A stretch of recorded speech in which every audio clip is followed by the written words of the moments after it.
como funciona o processo de congelamento de óvulos. Hoje a gente vai discutir um pouquinho sobre como funciona esse processo de congelamento de óvulos. Eu estou fazendo uma série de lives justamente sobre esse contexto de preservação da fertilidade, porque eu e a doutora Pamela, nós estamos exatamente nesse momento no processo de congelamento de óvulos, no ciclo de congelamento de óvulos. Na live passada, a gente já discutiu um pouco sobre os fatores que levaram a gente a tomar essa decisão de congelar óvulos, de preservar a fertilidade da doutora Pamela.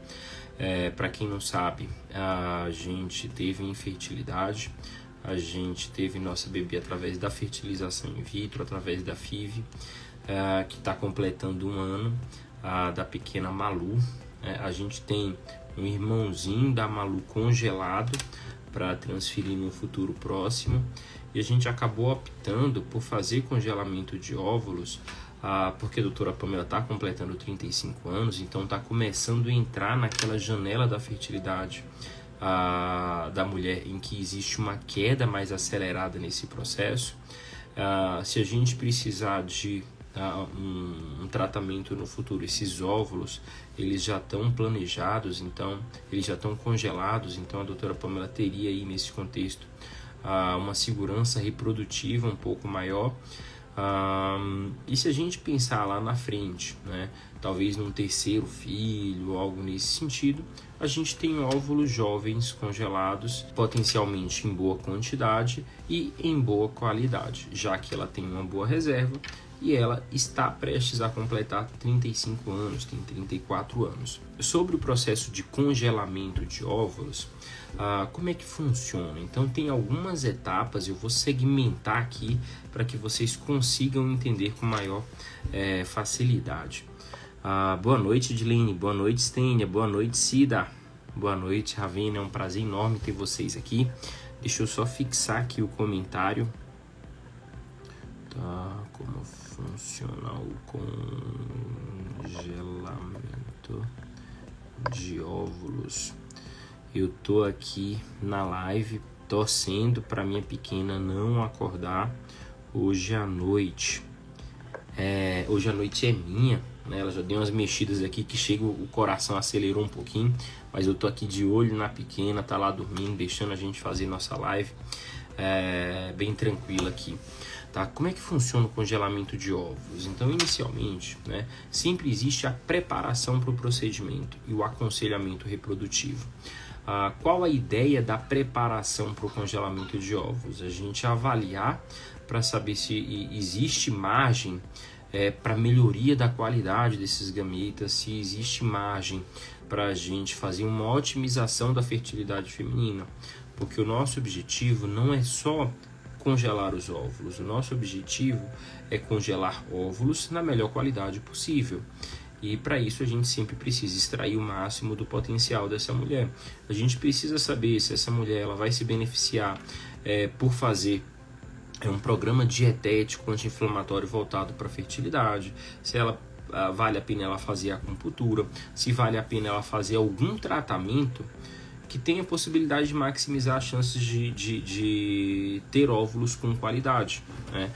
Afinal de contas, quem faz o congelamento de óvulos não vai numa clínica só congelar óvulos, vai com o objetivo de guardar uma chance real de gravidez para o futuro. Existem algumas peculiaridades que estão acontecendo no nosso tratamento que eu vou abordar com vocês lá no final. Isso, inclusive, motivou um pouco da mudança do nosso protocolo, um pouco da mudança do gatilho, tá? Então a primeira etapa nessa fase de congelamento de óvulos é a preparação. Por exemplo, tem muitas mulheres que vêm usando anticoncepcional, e o anticoncepcional, sabidamente, ele reduz transitoriamente a onda de recrutamento folicular.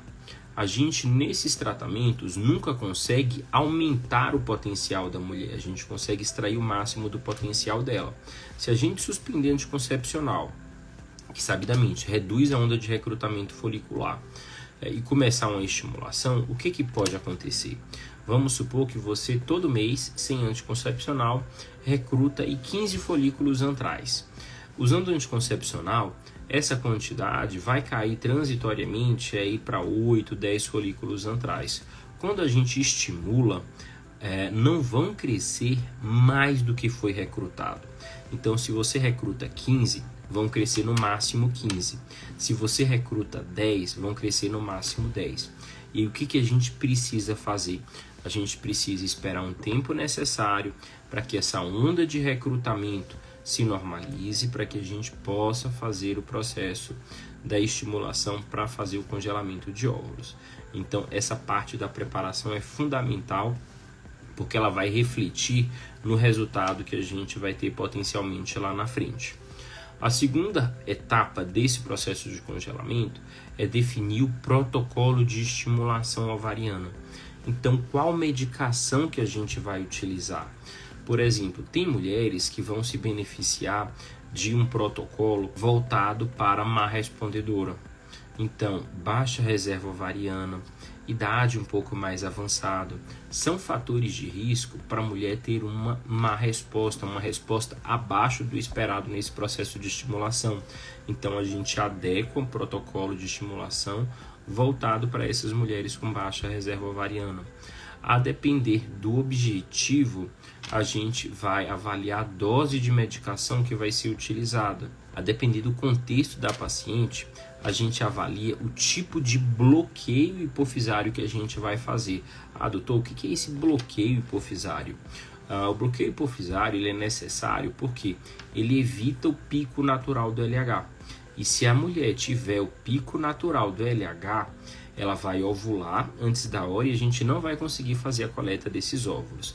Então, a definição do protocolo de estimulação ovariana, ele é fundamental para que a gente consiga fazer com que cresçam a maior quantidade de folículos possíveis nesse processo de estimulação. Apesar da gente sempre individualizar e utilizar o máximo de informações possíveis para definir esse protocolo, muitas mulheres a gente vai conseguir saber o real efeito na prática. Então, mesmo utilizando essas informações que a gente tem para tentar definir o protocolo, nas ecografias seriadas que a gente consegue de fato ver se a paciente está tendo uma resposta dentro do esperado, acima do esperado ou abaixo do esperado. E aí tem alguns contextos que a gente sempre tem que levar em consideração. Por exemplo, a gente tem que respeitar o tempo necessário para fazer essas avaliações ecográficas. Por exemplo, na doutora Pamela, eu fiz uma avaliação ecográfica no 3º dia de estimulação. Habitualmente a gente faz ali no 5º ou no 6º. Por que a gente fez no 3º? A gente está nesse processo de estimulação, ela estava lá na clínica, eu estava também, e aí assim, eu olhei para ela e falei, bora dar uma olhada aí para ver como é que tá. E o que aconteceu? Deu a impressão que ela estava tendo uma má resposta. Chegou a passar pela cabeça até talvez cancelar o processo de estimulação. Só que essa foi uma avaliação muito precoce, né? Não deu tempo necessário da medicação agir para a gente ter uma avaliação real. Tanto que a gente continuou e a resposta dela está uma resposta boa e compatível com o processo de estimulação. Então, assim, às vezes a gente, por uma questão de ansiedade, acaba tomando algumas atitudes que podem gerar impressões errôneas e influenciar negativamente no processo. Já pensou se eu tivesse cancelado ali a estimulação no 3º dia, né? Talvez a gente não tivesse o resultado que a gente teve hoje. Tá lá no meu stories os folículos dela, assim, dá para ver, qualquer pessoa leiga consegue ver, né, que existe uma boa quantidade de folículos. Sobre o bloqueio hipofisário, a gente avalia duas coisas, né? O risco que essa paciente tem de romper precocemente e a gente avalia o objetivo final dessa paciente e também o custo no processo de estimulação. Por exemplo, a gente pode fazer esse bloqueio hipofisário, né, evitar o pico natural do LH, utilizando comprimido via oral, à base de progesterona, por exemplo. E qual a vantagem disso? Um comprimido e você reduz o número de injeções da paciente. Então a gente pensa também nesse protocolo e nesse processo, né, em utilizar um protocolo que seja mais amigável, que seja menos doloroso, até porque, né, apesar de toda a tecnologia, das agulhas serem fininhas, é algo que é incômodo para a mulher. O número de picadas, né, é algo que incomoda a pessoa. Então, cada vez mais a gente tem valorizado protocolos amigáveis, respeitando, obviamente, né, o desejo da paciente, respeitando os objetivos da paciente, de maneira que a gente não tenha prejuízo no processo de tratamento.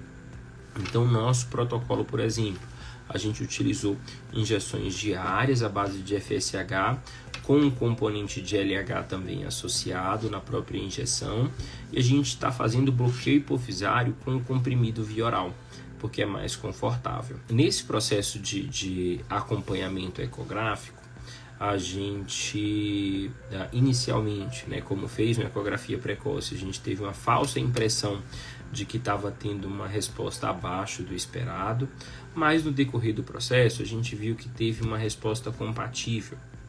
Então a gente, nessa última ecografia, na ecografia de hoje, a gente decidiu o tipo de gatilho que a gente utilizaria no processo. E essa é a terceira etapa no processo de congelamento de óvulos.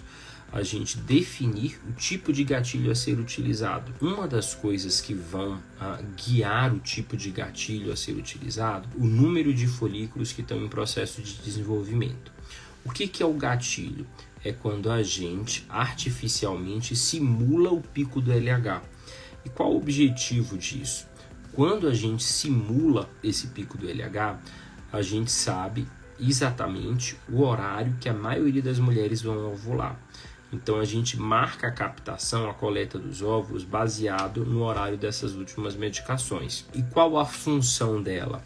É fazer o processo de amadurecimento final do óvulo e fazer o óvulo soltar da parede do folículo, para que quando a gente faça essa coleta, esse óvulo venha, a gente consiga avaliar no laboratório e, se for um óvulo viável, a gente fazer o congelamento. O ciclo da doutora Pamela de estimulação demorou um pouco mais do que o habitual. Então, habitualmente, as injeções para estimulação, elas duram em torno de 10 dias. Tem algumas mulheres que respondem um pouco mais lento, e aí pode demorar 12 dias de estimulação, até 14.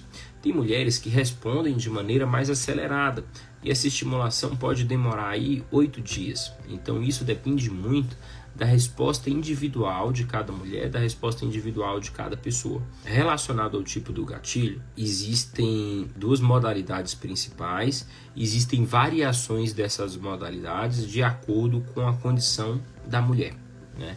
Então, o que é mais utilizado amplamente atualmente é o que a gente chama de dual trigger, em que a gente utiliza uma medicação à base de HCG e outra medicação que é o análogo do GnRH. A gente utiliza essas duas medicações. Qual é o objetivo desse dual trigger? Utilizar duas vias para tentar favorecer e promover esse processo de amadurecimento final do óvulo. O HCG, ele atua diretamente no ovário, favorecendo esse processo de maturação final. O análogo do GnRH vai estimular a hipófise, gerar um pico natural do LH, e esse LH endógeno que a mulher produz ir lá e estimular esse processo de amadurecimento final. Algumas mulheres, quando têm principalmente uma produção exagerada de folículos, ela fica sob o risco de uma condição que é a síndrome da hiperestimulação ovariana, em que os ovários produzem doses altíssimas de hormônio, e se a gente utilizar HCG, a gente aumenta mais esse risco. Em mulheres que estão em ciclo de fertilização in vitro, por exemplo, se a gente utilizar HCG e fizer a transferência embrionária e essa paciente engravidar, o risco de deflagrar síndrome é algo que acaba sendo aumentado. Então, o que a gente faz? A gente toma todos os cuidados necessários para que a paciente, para que a mulher não desenvolva essa síndrome. Então, se por um lado, quando a mulher tem um número elevado de folículos nesse processo de desenvolvimento, é algo positivo, porque ela vai ter mais óvulos, e quanto mais óvulos, maiores as chances de gravidez no futuro. Esse é o lado positivo da gente ter mais folículos. Por outro lado, existe o risco da síndrome da hiperestimulação ovariana, que é uma condição que pode afetar a saúde da mulher. Na grande maioria das vezes, essa síndrome da hiperestimulação é leve, é autolimitada, a gente consegue fazer o controle com medicação, não precisa de internação hospitalar, nada nesse sentido. Mas tem alguns casos que podem acabar precisando de internação hospitalar e de um acompanhamento um pouco mais de perto. Os nossos protocolos de segurança voltado para a síndrome de estimulação ovariana é algo que é tão rígido que a incidência dessa síndrome é algo que é muito baixo, isso beira zero, né? Mas isso graças à evolução da medicina e a esses protocolos em que a gente foca não somente no resultado, mas também no bem-estar e na saúde das mulheres que estão passando por esse processo de estimulação. No nosso contexto, a doutora Pamela está com uma produção grande de folículos, isso potencialmente faz com que os hormônios subam de maneira significativa, e por ela ter o risco da síndrome da hiperestimulação ovariana, nós não vamos utilizar o HCG como gatilho, porque é uma das medicações hormonais que podem auxiliar no processo de deflagrar a síndrome. Então, a gente está utilizando apenas o agonista do GnRH, que é uma forma de reduzir a chance da síndrome da hiperestimulação ovariana acontecer. Além disso, a gente toma sempre alguns outros cuidados, né, pós-captação. Então, existem medicações que auxiliam e aceleram esse processo de redução dos hormônios para reduzir ainda mais a chance, reduzir ainda mais o risco da gente ter a síndrome da hiperestimulação ovariana. O que eu gostaria de mencionar, né, adicionalmente, é que algumas mulheres têm respostas dentro do esperado, têm um número de folículos dentro do esperado, tecnicamente não tem o risco de deflagrar a síndrome, mas ainda assim, por uma questão de sensibilidade individual, pode acabar deflagrando. Então, isso é algo que a gente sempre está atento, né? Isso é algo que a gente sempre informa aos pacientes, porque se diagnosticado precoce, a gente consegue manejar de maneira muito mais tranquila e a paciente acaba ficando bem. Mas volto a repetir, existem hoje, graças ao avanço da medicina, recursos tanto para ter o diagnóstico precoce, como para tomar medidas preventivas, e o índice de incidência dessa síndrome é algo que é muito baixo. O quarto passo nesse processo de congelamento de óvulos é a captação dos óvulos, né? É a coleta dos óvulos. Essa coleta ela é feita em centro cirúrgico, sob sedação. A gente faz uma asepsia, uma antisepsia, né? Ou seja, uma limpeza da vulva da mulher. A mulher fica em posição ginecológica. A gente faz uma limpeza da vulva, a gente faz uma limpeza vaginal. O procedimento é feito sob sedação, então a mulher dorme, ela não vê nem sente nada durante esse processo de captação, durante esse processo de coleta dos óvulos. Antes de começar a captação, a gente sempre faz um ultrassom para ver se todos os folículos estão lá. Por quê? Apesar da gente saber o horário que a maioria das mulheres ovulam, algumas mulheres ovulam antes da hora. E existe a possibilidade de, quando a gente for fazer a captação, a coleta dos óvulos, os folículos terem rompido. E aí, se eles romperem, a gente não consegue mais captar, a gente não consegue coletar os óvulos. Então, essa ecografia, antes do procedimento, ela é fundamental, né? Ela é muito importante para que a gente consiga saber da segurança em dar continuidade ao procedimento ou não. Em alguns casos, a gente precisa cancelar o procedimento, ou seja, a coleta não é realizada, e a gente modifica o protocolo e ajusta de acordo com a individualidade daquela mulher. Por outro lado, existem algumas mulheres que ovulam mais tardiamente. E o que vai acontecer com essas mulheres nesse processo de captação, nesse processo de coleta dos óvulos? A gente vai fazer ultrassom antes do procedimento, os folículos vão estar lá, mas quando a gente aspirar o conteúdo folicular, ou o óvulo não vem, ou quando vier e o embriologista for avaliar, na sua maioria eles vão estar imaturos. Então, a gente não consegue dar esse diagnóstico de imediato, né? A gente consegue fazer essa avaliação baseado em interpretações posteriores, mas em um novo procedimento a gente sabe que vai ter que esperar 30 minutos ou 1 hora a mais, né, além do que a gente espera habitualmente. Então são questões práticas que acontecem nesse processo de estimulação que a gente só vai saber durante o ciclo, a gente não consegue saber com antecedência. Algo que é muito interessante e que eu tenho para mencionar para vocês é que existe um alvo de acordo com a idade da mulher e de acordo com o número de filhos que ela pretende ter. Por exemplo, uma mulher que quer ter um filho no futuro e tem até 34 anos, o objetivo é ter entre 11 e 15 óvulos congelados. Uma mulher de 35 a 37 anos que quer ter apenas um filho, é sugerido ter de 16 a 20 óvulos congelados. Mulheres de 38 ou mais anos, é sugerido ter 21 ou mais óvulos congelados. Qual o grande X da questão nesse contexto do congelamento? Quanto antes a gente faz, a mulher tem uma maior quantidade de folículos, ou seja, um maior potencial de ter mais óvulos em um único ciclo e uma maior qualidade.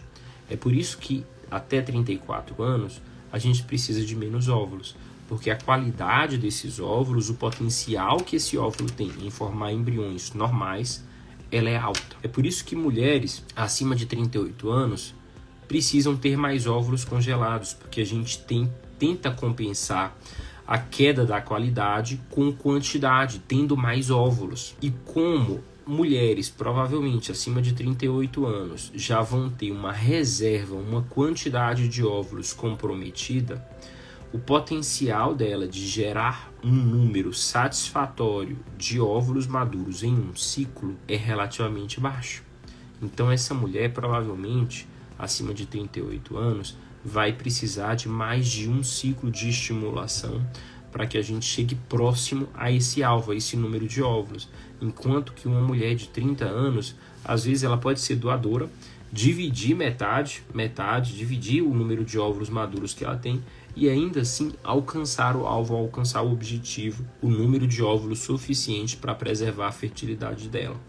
Então, essa questão da quantidade e da qualidade é algo que é muito importante e isso é o que faz a gente sempre aconselhar as pessoas: congele óvulos o quanto antes, de preferência antes dos 35, mas se você já passou dos 35, congele o quanto antes possível, porque a gente consegue ter uma maior quantidade com a melhor qualidade possível, né? Então, é algo que é muito importante, é algo que é fundamental nesse processo, tá?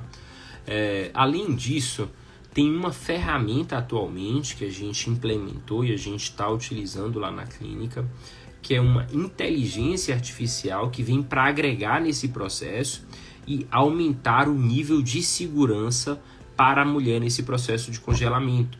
Volto a repetir, quando chega uma mulher lá na clínica pensando em congelar óvulos, ela não quer só ter óvulos guardados, ela quer guardar uma chance real de gravidez para o futuro e ponto. E essa ferramenta, que é o Violet, é uma inteligência artificial, ela consegue avaliar o óvulo e falar a chance que esse gameta tem em formar um embrião lá no futuro.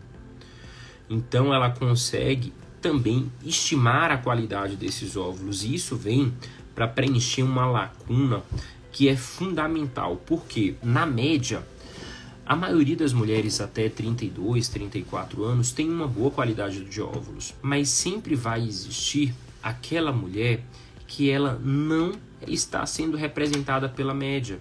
Vão ter aquelas mulheres que têm uma qualidade de óvulos um pouco inferior do que o estimado para sua idade. Até porque nenhuma paciente é uma média. Você não é uma média. Você pode ter resultados dentro da média, você pode ter resultados acima da média ou você pode ter resultados abaixo da média. Então eu já tive paciente, por exemplo, de 30 anos que tecnicamente teria uma boa qualidade dos óvulos, né? Mas ela formou no laboratório menos embriões do que o esperado. Então, de 10 óvulos, o esperado era formar 4 embriões, ela formou só 1. Então, isso é algo que é muito importante, porque a gente consegue ter mais uma ferramenta para aumentar o grau de segurança da qualidade do que você tem guardado. Por exemplo, se você tem 32 anos, o alvo para preservar a sua fertilidade, caso você queira um filho, é ter entre 11 e 15 óvulos congelados. Óbvio que isso não substitui uma avaliação médica, mas considerando que você tenha 32 anos, pretende ter um filho, o alvo sugerido por algumas literaturas é que você tenha entre 11 e 15 óvulos. E vamos supor que você fez uma captação, você fez uma coleta, você teve ali 12 óvulos congelados. Se o Violet falar que esses óvulos têm uma alta probabilidade de formar embrião, lá no futuro, quando você for utilizar, você fica um pouco mais tranquila. Se o Violet falar que esses óvulos ele tem um baixo potencial de formar embrião no futuro, talvez seja importante você fazer um novo tratamento para acumular mais óvulos, porque talvez esses não sejam o suficiente. Então, o que a gente quer é aumentar a segurança reprodutiva das mulheres que vão passar por esse processo de congelamento. A gente não quer que você tenha surpresas lá no futuro. A gente quer poder falar para você o que de fato você tem guardado. E isso é fundamental e faz total diferença no processo. Principalmente para a gente que defende, né, e que levanta a bandeira da independência reprodutiva feminina, que já é tão afetada negativamente e injustamente pelo passar do tempo. Né? E eu parei até de comer maçã, né? Porque eu acho que a culpa disso tudo está na maçã que Eva comeu lá atrás. Então, em solidariedade a vocês, mulheres, né, eu parei de comer maçã aí. Então, esse processo de congelamento de óvulos envolve todas essas etapas, desde a preparação, para que a gente possa extrair o máximo do potencial de cada mulher, até a definição de protocolo de estimulação ovariana, o definir o tipo de bloqueio adequado, pensando sempre em um protocolo mais amigável possível, definir o tipo de gatilho de maneira a garantir uma maior segurança e reduzir os riscos inerentes ao processo, realizar a captação e a coleta dos óvulos e fazer uma avaliação, que esse é um contexto da nossa clínica, do nosso serviço nesse momento, através da inteligência artificial, para que a gente consiga estimar, aumentar o grau de segurança relacionado ao que você conseguiu ao final desse processo. E se isso te dá uma tranquilidade, se isso atende os seus objetivos ou não. De uma maneira geral, é assim que funciona o processo como um todo. Para início desse processo da estimulação, a gente pode começar em 2 momentos predominantemente. A gente pode começar no período menstrual, ou a gente pode começar a estimulação na fase lútea, na segunda fase do ciclo, que é aquele período após a ovulação. Lembrando que em mulheres oncológicas, pode fazer um início emergencial. Então, a gente faz uma avaliação de como está naquele momento e, baseado no momento em que a mulher estiver, a gente vai ajustar o protocolo dela. Por exemplo, ela já está com folículo dominante, às vezes pode valer a pena a gente induzir aquele folículo a ovular e começar a estimulação. Ela já tem um folículo que está um pouquinho maior, mas ele não chega a ser um folículo dominante periovulatório, a gente já começa o bloqueio da hipófise dela e inicia o processo de estimulação. Ela está no período menstrual ou está na segunda fase do ciclo, a gente começa a estimulação direto. O mais importante é que, para essas mulheres que vão fazer o congelamento terapêutico da fertilidade, porque terapêutico, porque ela vai ser submetida a um tratamento que vai induzir a menopausa. Então, ela tem que congelar os óvulos como parte de um tratamento. Então, é um tratamento, né, para ela e não um contexto preventivo.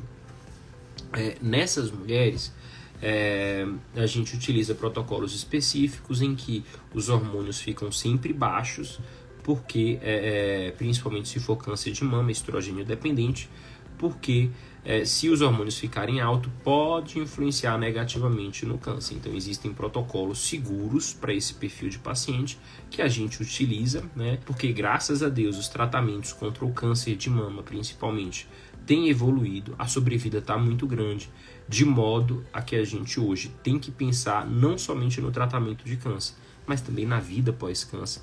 E essa mulher, sem dúvidas nenhuma, pensa em ser mãe, pensa em constituir uma família, então a gente sempre tem que pensar nisso.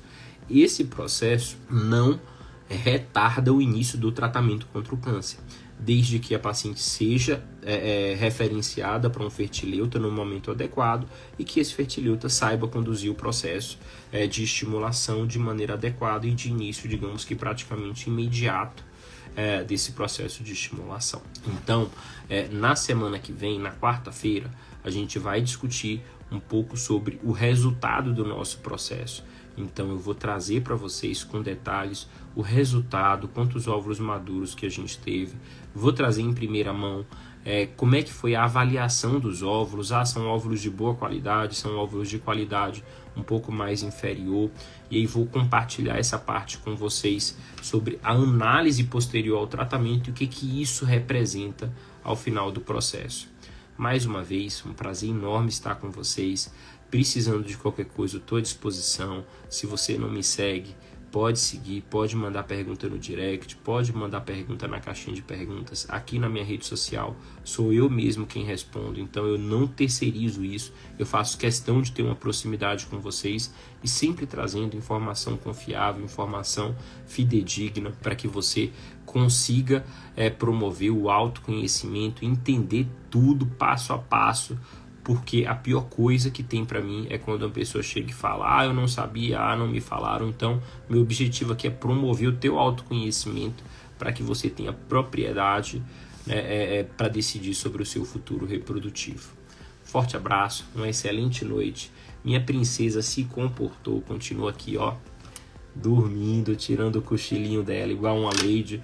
E como essa noite é minha, o Dr. Babá, essa noite a gente divide aqui, eu divido com a doutora Pamela, afinal ela tem que ter vida também, a mulher tem que ter vida, a mulher tem que malhar, a mulher tem que, enfim, essa noite, o plantão noturno aqui em casa é meu, só vamos, estamos juntos, qualquer coisa, a gente está aqui à disposição. Kellen, um forte abraço, queridíssima, Thalita, Aurilene, Darinka, Cida, obrigado pela presença, Agnaldo Viana, um amigo fertileuta lá da Bahia. Forte abraço a todos vocês. Estamos juntos nessa. Só vamos.